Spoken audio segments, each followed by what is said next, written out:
L'AP n'est pas l'AP. L'accompagnement personnalisé n'est pas l'aide personnalisée. Ça, bon, on en a déjà parlé de nombreuses fois. Florence Robin l'a rappelé hier dans son introduction. L'objectif, c'est de faire avancer tous les élèves.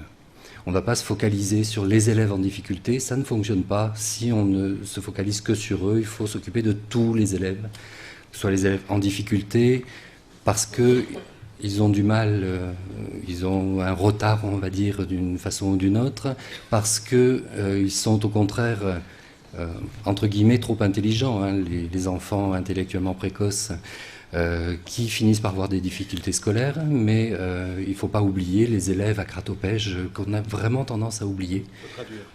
Oui, je vais traduire. Les élèves transparents, les élèves qui n'ont aucune qualité particulière, on ne les remarque jamais, on finit par les oublier. Et ces élèves-là, il faudra aussi penser à s'en occuper. Parce que si déjà on se focalise sur eux, on n'oubliera pas les autres. Mais bon, il faut vraiment penser à tous les élèves à la fois.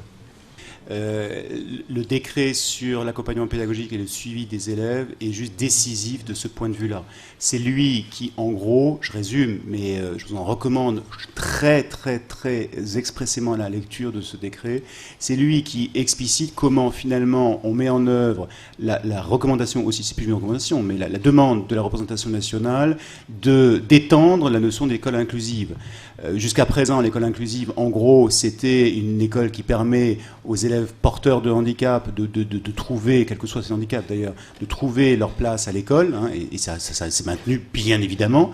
Mais là, la loi d'orientation a étendu cette notion-là à l'idée que tout élève doit trouver à l'école une réponse à ses besoins pédagogiques, qu'ils soient spécifiques ou pas spécifiques. Et ce décret, c'est le décret qui organise cette chose-là et qui pose le principe général pour toute la scolarité obligatoire et même au-delà de l'accompagnement pédagogique et qui explicite quelles sont les deux facettes de la mise en œuvre de cet accompagnement pédagogique, à savoir la différenciation et la diversification. Et là, la réforme du collège, du point de vue de l'organisation des enseignements, met en œuvre cette logique-là du décret sur l'accompagnement pédagogique et le suivi des élèves. Ça, c'est extrêmement important d'avoir ce... non pas pour faire de chacun des juristes de droit administratif hors pair, mais parce que la logique, elle est là. On a la loi d'orientation avec cet élargissement de la notion d'école inclusive, le décret sur l'accompagnement pédagogique qui explicite ce que ça signifie du point de vue, pour ce qui nous concerne du second degré, et ensuite les textes sur le collège qui mettent ça en œuvre. Mais c'est juste fondamental. Donc cette différence entre cet accompagnement personnalisé, l'aide personnalisée qui existait pour certains élèves, donc on devait faire des groupes particuliers, rajouter des heures pour ces élèves-là, ça a quand même un impact sur les emplois du temps, puisque là tous les élèves auront le même nombre d'heures. Et c'est bien pour tous les élèves, hein. Même si actuellement on a encore des dérives dans des établissements qui ne suivent pas tout à fait le jeu et qui organisent l'accompagnement personnalisé pour certains groupes d'élèves seulement, il faut vraiment le penser pour tous les élèves, puisque encore une fois ça rentre dans le cadre des enseignements obligatoires. Même nombre d'heures aussi pour tous les élèves, la répartition accompagnement personnalisé EPI doit être identique aussi pour tous les élèves d'un même niveau. De la même façon, on ne va pas faire une classe d'élite qui a beaucoup d'épis, une classe en difficulté qui a moins d'épis. De toute façon, tout ça est fait pour aider les élèves. Il n'y a aucune raison de distinguer l'un ou l'autre. Donc l'aide personnalisée disparaît, là, pas de problème. Une deuxième différence entre des AP, alors un petit peu plus subtile, on modulera cette différence tout à l'heure. L'accompagnement personnalisé n'est pas tout à fait la même chose que l'accompagnement pédagogique. Ça part du même esprit, mais l'accompagnement personnalisé, comme on l'a dit, c'est sur des heures spécifiques. Alors que l'accompagnement pédagogique, c'est tout le temps, tout simple. L'accompagnement pédagogique, c'est simplement un changement de posture des enseignants quand ils vont préparer leur cours, quand ils vont faire leur cours, quand ils vont l'analyser. Ne plus se focaliser sur j'ai telle notion à faire passer, mais sur j'ai des élèves devant moi, ils ont des acquis, ils ont des capacités. Et je vais devoir les utiliser pour arriver effectivement à faire passer une notion.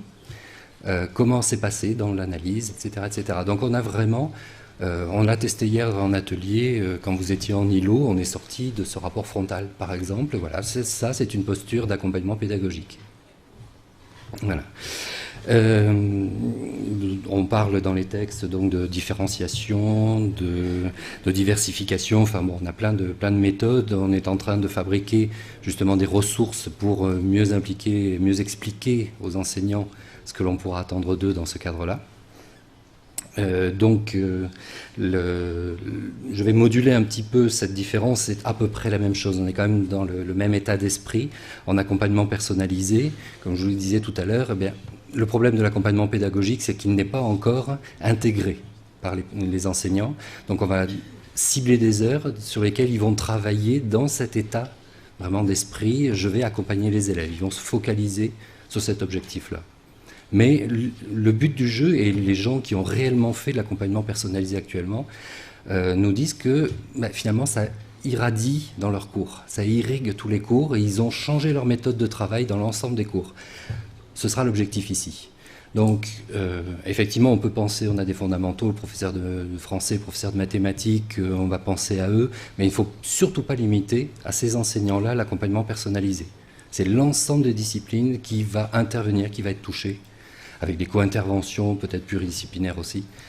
L'interdisciplinarité n'est absolument pas interdite en accompagnement personnalisé. Et on peut espérer que d'ici 10-15 ans, on n'aura plus besoin de ces heures spécifiques parce que tout le monde fera, comme ça se fait dans d'autres pays, de l'accompagnement pédagogique. Oui, donc c'est un vœu pieux, vous voyez, qu'on pense à long terme. C'est aussi à cette aune-là qu'il faut comprendre la logique des cycles.